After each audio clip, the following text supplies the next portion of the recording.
Dominique Zingpe. Je travaille au Bénin.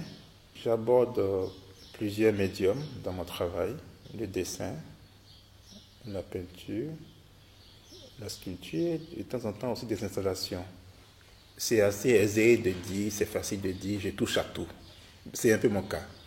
Mais c'est aussi un peu dangereux parce que le seul travail que je pense qui est essentiel, c'est le dessin.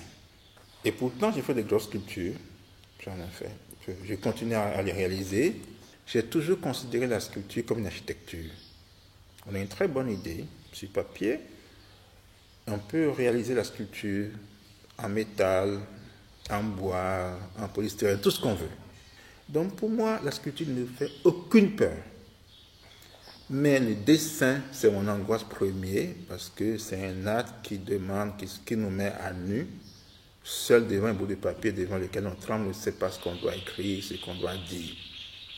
Le dessin est un acte primordial dans mon travail. On va me dire pourquoi, malgré que j'attache autant d'importance au dessin, pourquoi je fais des performances par exemple, ou pourquoi j'installe. Mais évidemment parce qu'il y a des choses que le dessin ne pourrait pas dire. Et que l'idée de dessin peut permettre de l'installer, tout simplement. De donner sens à des idées avec des objets, d'où l'installation. L'autre question se pose, auquel je n'ai pas forcément de réponse encore, c'est-à-dire la limite entre l'âme et l'esprit. Ça, personne ne saurait le dire, ni moi qui tente de le savoir.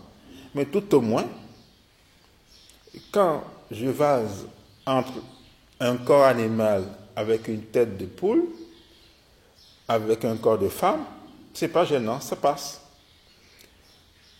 Où est la limite du côté démoniaque? Où est la limite du côté angélique? On n'en sait rien du tout, mais ça tente à se pencher là-dessus.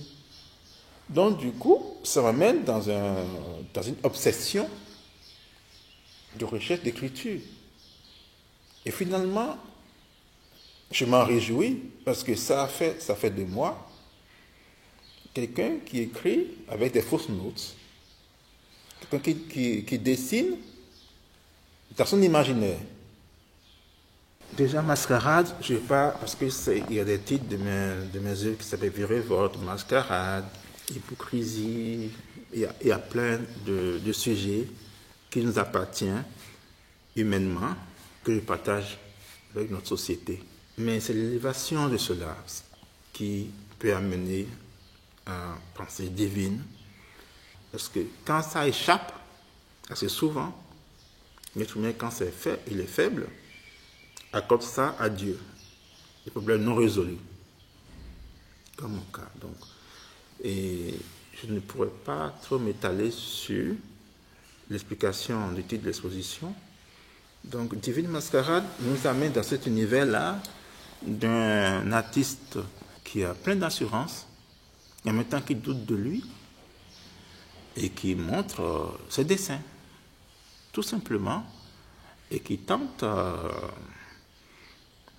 être partagé. Ma venue au Jardin Rouge, c'était une belle aventure, parce que j'avais reçu une personne au nom de Khalik Tamer, qui était venu au Bénin en mission. On lui a conseillé de me rencontrer.